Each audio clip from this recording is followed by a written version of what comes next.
Hey guys, this is a live recorded game. It's our second placement match of season 12, and yeah, we've got some changes, and we were able to play a little bit of Golden Horde. There's a little bit of a bug, so we were able to play it for a little bit yesterday. It was interesting. It definitely feels like it's got a really strong eco, but it's more of a fast castle type of a civ, it looks like, and I don't think I'll be able to like play it cav only. I can try, but it's gonna be hard to play cav only because our cav archers don't get unlocked till castle, and there's a lot of like a big part of the bonuses to the civ is to get these Karish infantry units. So like part of it is like oops, there we go. Ooh, we're playing MALIAN right now. So I think I go fast castle here. Anywho, so yeah, like I was saying, like there's got infantry units that are in their like their civ. Like to fully use their civ to its full potential, I think you have to good luck. Have fun. Unlock the Karash. You have to use a bunch of the stone edicts, and a lot of it's really favored towards like infantry units. So it'd be like trying to play Malians without like pit mines, basically. So it's not ideal, and it can happen. Let's get on the cross over here. So we both went to each other's side of the map.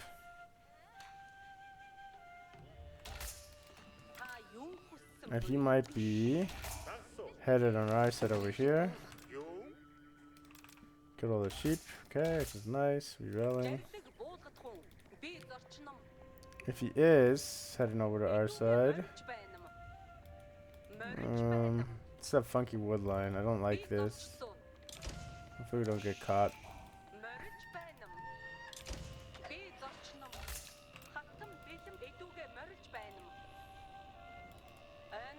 I don't think he went this way, but we're not catching any sheep here.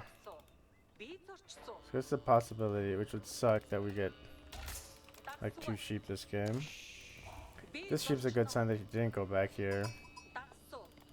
The fact we did that whole side just now and we got no sheep is pretty crazy. I'm kind of tempted to see the replay after this and see like what exactly did I miss. I guess I can go like that. I don't know. Early under there. I'm gonna try to go a fast castle here. We'll make Mangadai, make him commit to some stuff, commit some units, and then we'll go castle behind it. I'll probably move out to these deer pack. Oh, and another thing, we did a little bit of testing with these improved upgrades. They are strong, but there is a big problem with how expensive they are and your payoff on them. So I'm not sure exactly if it's worth it in feudal, but I think if you were gonna use it in feudal, I think you have to have some sort of infantry build or like a 2TC build, just so you can stay really heavy on food and wood units. Since Ketchik and Mangada are not, that'd be kind of an issue. Okay, he's going up with pit mine.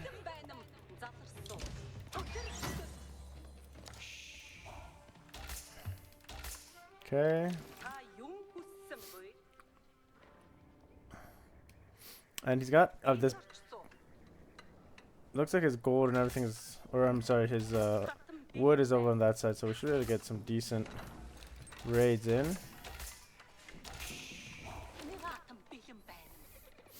Deer, nothing to see here. And that's a really bad sheep haul for us. So he got really lucky. Like all the sheep spawned on like one side of the map. It's been a while since we got like such a shitty sheep haul, but that was exceptionally bad.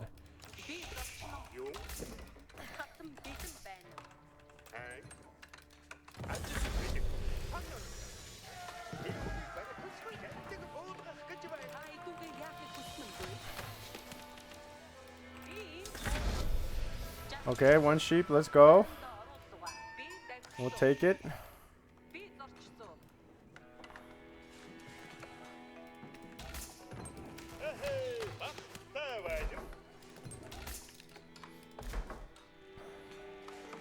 And a little bit funky in the build order, but we do get specialized pick first.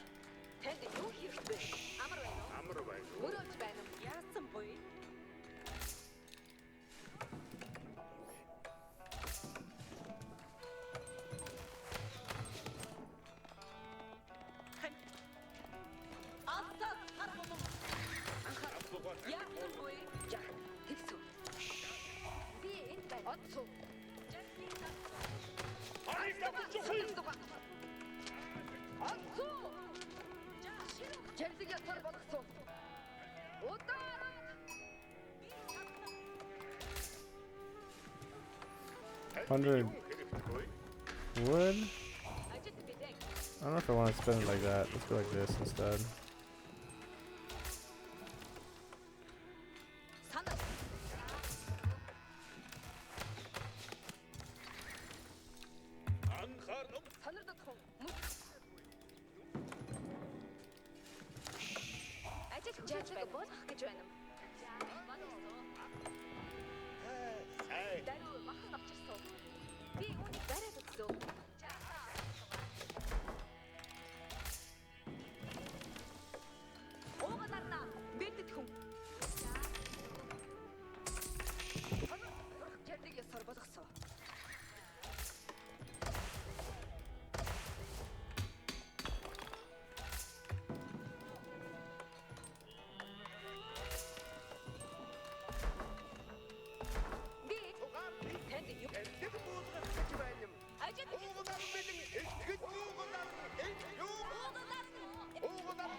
Okay, now I think we go to castle behind this.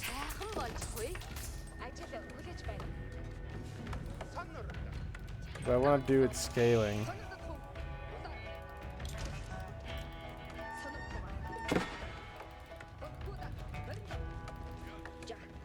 See if this is finished building. It is finished building.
Okay, we're gonna go age up real quick.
Little raid. A little extra damage, doesn't hurt.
Тушаахгүй. Миний зам саадаггүй. Тэг тушаал хүлээ. Тулдах цаг ирлээ. Одод цаг ирлээ. Юу хийж эц Тушаал болгох цаг болов. Зүйтэй. Ирчүүдээ тушаал ирчүүд танд заа.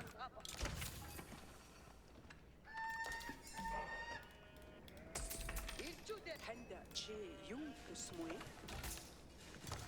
зүйтэй. Энэ ажил Ажлах цаг боллоо. Одод цаг ирлээ. Марта аннааргаас бэлэн би мандай ирчүүдээ. Би одод цаг ирлээ. Би мандай баатта.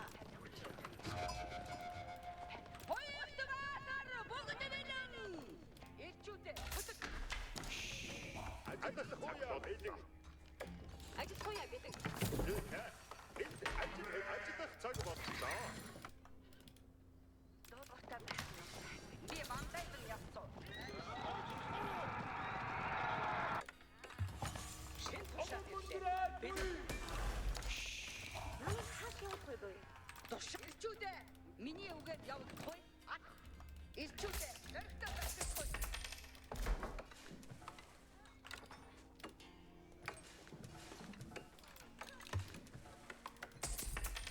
Надуура ажил өгнө бүгд цаг. Бүгд тоолох зам. Ирчүүдээ. Дөрөвтэй дашиг ододох цаг ирлээ. Би мандайдан явцсан. Чимээ бай. Эрчүүдээ. Зүйтэй. Хинд ажил хийх. Юу хийж эзлэхгүй? Би тань тушаал. Эрчүүдээ. Тушаал хүлээхэд бид Ажил хууя бэлэг. Цаг боллоо. ирчүүдээ. Бид миний үгээд явахгүй. Хичээсв. Ирчүүдээ. Ирчүүдээ. Хөдөл. Миний үгээд явахгүй. Зүйтэй. Энэ ажил хэрэггүй. Тушаал хүлээхэд бид Юу хийж эцлэх вэ? хоёрт ирчүүдээ. Дөрөвтэй. Тулдах цаг. Тугаараа анхаарчаа байна. Жаргалгаа үсгэхгүй. Та юу хинээ тушаахгүй? Боён уу? Эрчүүдээ. Ирчүүдээ. Би ододох цаг ирлээ. Би мандайдан яв. Ажил хууя бэлэг.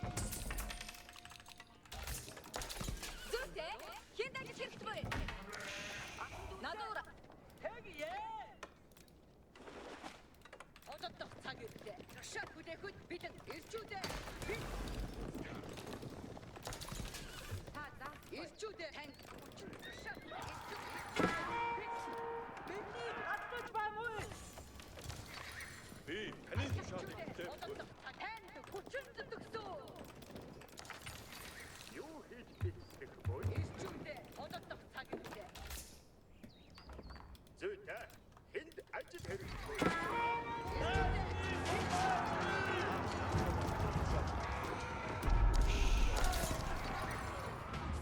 Надуура ажил өгнө. Ажил хууя бэлэг. Зүйтэй. Юу хийж Тушаал болгох цаг болов. би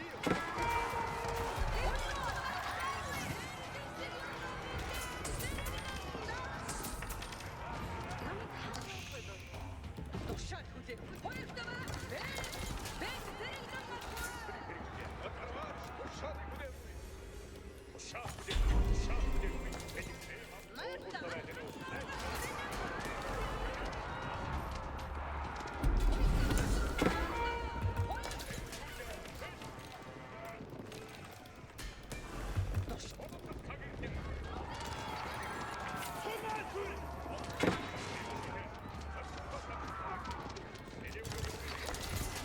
Бэт зэрэгдэн цаг боллоо.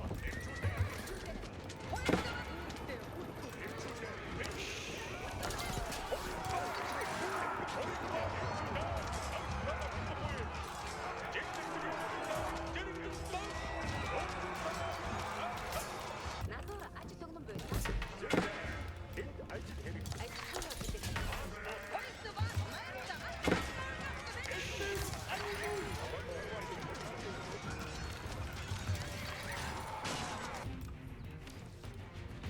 Ажлах цаг боллоо.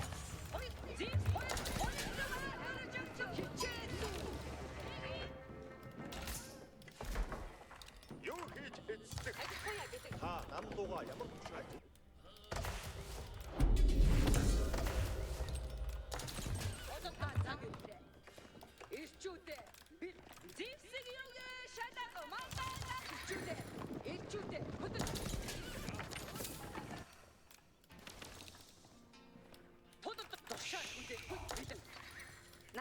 ажил өгнөн буй за. Юу хийж идчихгүй? Маха зүгөө ажихгүй яг. Ирчүүдээ. Тушаал хүлээх үед мэд. Тугаар анхаарал таймаа юм.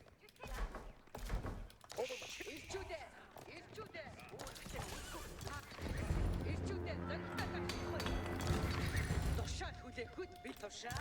Уусаа байх нь уу? Ажиллах цаг боллоо. Би танд бас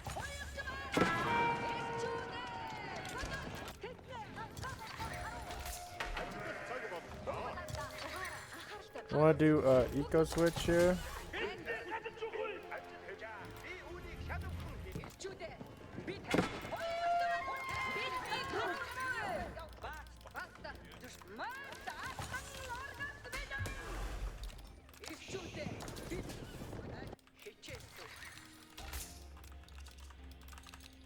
намайг хааш явуулахгүй буй. Одоо Ажиллах үеэ бэлэн таны хүслийг ёсчлон Удагдах цаг ирлээ. No pit mine. No pit mine. Ирчүүдээ. ажиллах цаг боллоо. Удагдах цаг ирлээ. Бүгд тушаал санагдахгүй. Зүйтэй. Энд ажил хэрэггүй. Таны удахгүй. Тушаал хүлээх. Би мандат юм явсан. зүйтэй. Хинд ажил хэрэгтэй вэ? Ирчүүдээ. Би тань хүчин зүтгэсэн. Өдөр гүйцэтгэв. Тушаал хүлээхэд удагдах цаг ирлээ. Томон мөндөр аргүй. Миний Таны тушаал хүлээх. тушаал хүлээхэд би үүрэгтэй үлдүү. Өдөр гүйцэтгэв. Бодлогч бүрдэх бэлэг.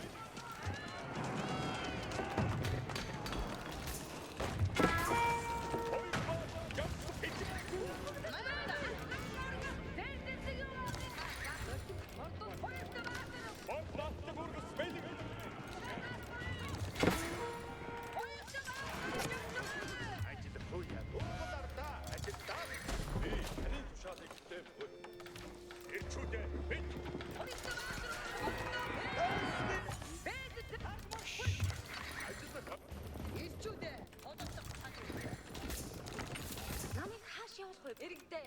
Тушаал Ирчүүдээ. Би ирчүүдээ. Хөдөг. Үүрэгтэй үлдүүсэн. Удагдах цаг ирлээ. Дайсан бидний хүлээ. Марта ахсан оргас мэдэн.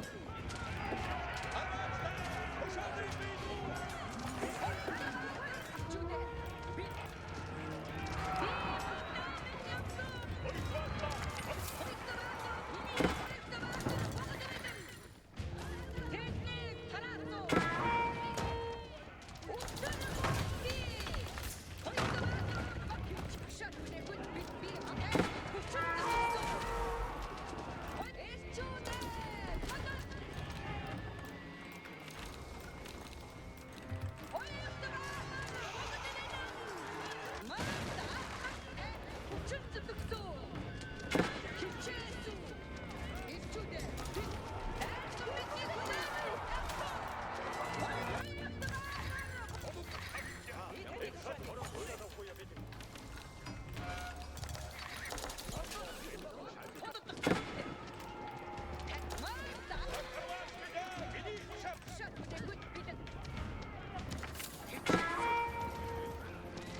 Тушаал сонсохгүй. Тушаал.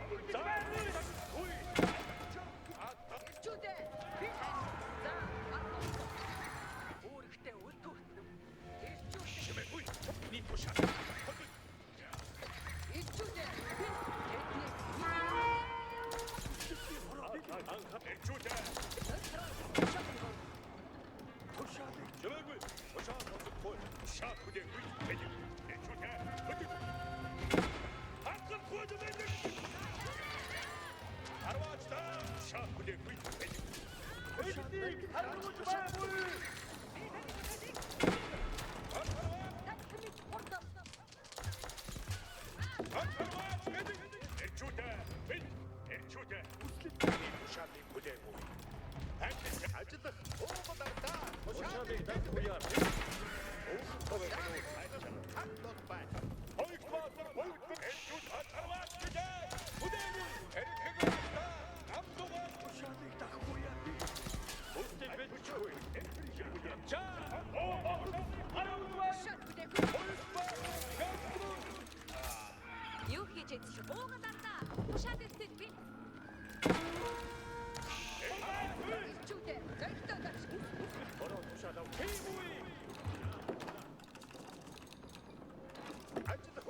Oh,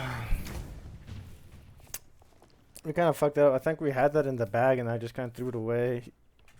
We knew he had his big army coming. And we had him under pressure. And I threw away a big army, 2 big armies. I didn't have any. There was no need for me to engage those fights back behind his base. I was trying to pull his army back, and I thought I could remass in time. And I definitely couldn't remass in time. If we just look at the military count, there's just this huge spike probably somewhere down. Yeah, and we lost quite a few units. And we never really recovered from there. We were on par with resources and economy count. We were okay. I think I just committed to that fight way too hard. Also, I'm surprised how well these freaking Sofa did. But we switched to siege mass. When I thought he was switching to barracks. Also, we didn't get our Deerstone to deny his like ranches like we wanted to. We were too idle with our Deerstone. Excuse me. So just things that definitely happen when playing a little bit sloppy. We did get 3 relics this too, which is I guess nice. I think you got 2 right.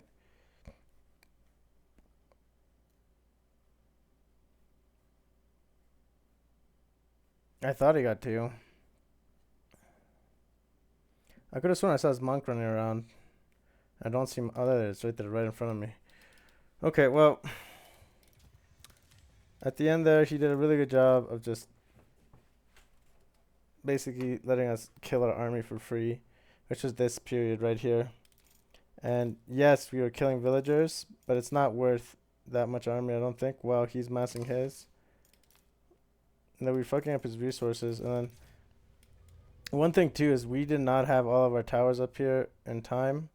They tried to panic drop a second TC there. And we started to float a ton of gold. So, I don't know, maybe we probably could have, I don't even know if I have my, I guess I got my pasture tech here, but we kind of dropped a couple more towers here just to help us kind of deal with this big push on our base, which we kind of knew was coming. And we had all that siege ball, and it just got absolutely obliterated because our army was like fighting over here. It got really piecemeal, and like our army was funny because, well, not funny, but you know, our army was coming over to deal with this, and we placed ourselves in like in a central position here, but we knew his army was kind of like over here, and I had like the suspicion that he's gonna be pushing on our trade over here, and I should have just taken. Like we were fighting like a distraction army, and what it should have been is like our whole main army should have swung over here. And we should have pushed up with our siege too. That's something else I think that was a big mistake. Maybe Kurultai might not have been a bad idea either. The extra gold was nice. But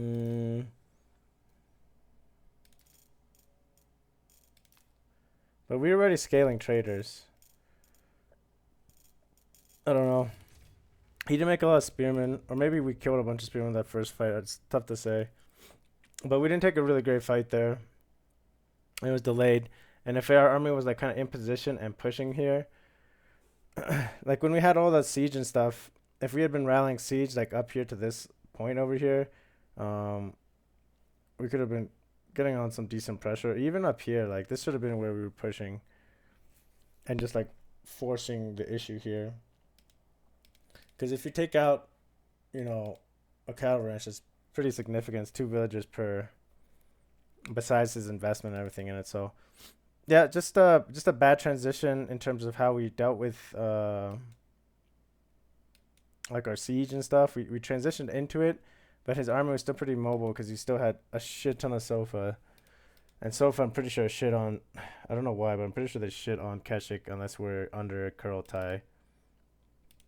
So yeah, I mean, this is what it is, I guess. Unfortunate, but big takeaways were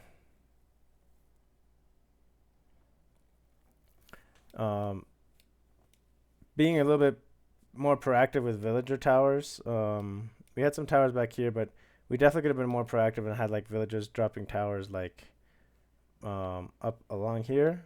We dropped 4 towers here, which is okay because you kind of need that many towers to like defend at the same time. But if these were just 2 towers, because I only had 2 towers with springholds here, and I think they burned down both of them, right?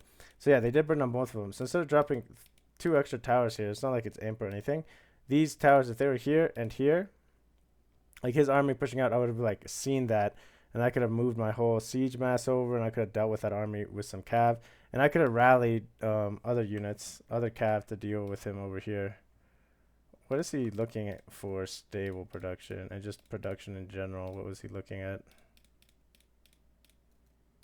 I think if I keep unclicking it, we'll never get it. There we go. 8 ranges, 7 stables.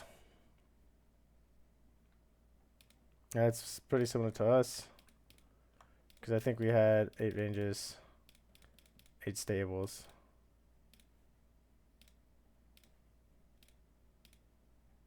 And we lost. Oh, we still have these 2 stables here. 8 ranges, 7 stables, 2 siege workshops, 8 stables. So we're very similar, and that's why, like, when he killed, when we had this difference in army gap, we couldn't close that gap anymore because we're both producing at the same rate, and he's producing infantry. And he was just going archer, archer, sofa. So he didn't even respect the Kashik play. So we could have doubled down on Kashik here. We could have doubled down on Kashik 100% and been in a pretty good spot. So just it is what it is. So another for the pile 3. Not sure what that is, but we'll take it. Alrighty. That'll be that for this video. Thank you guys for watching, and I will see you on the next one.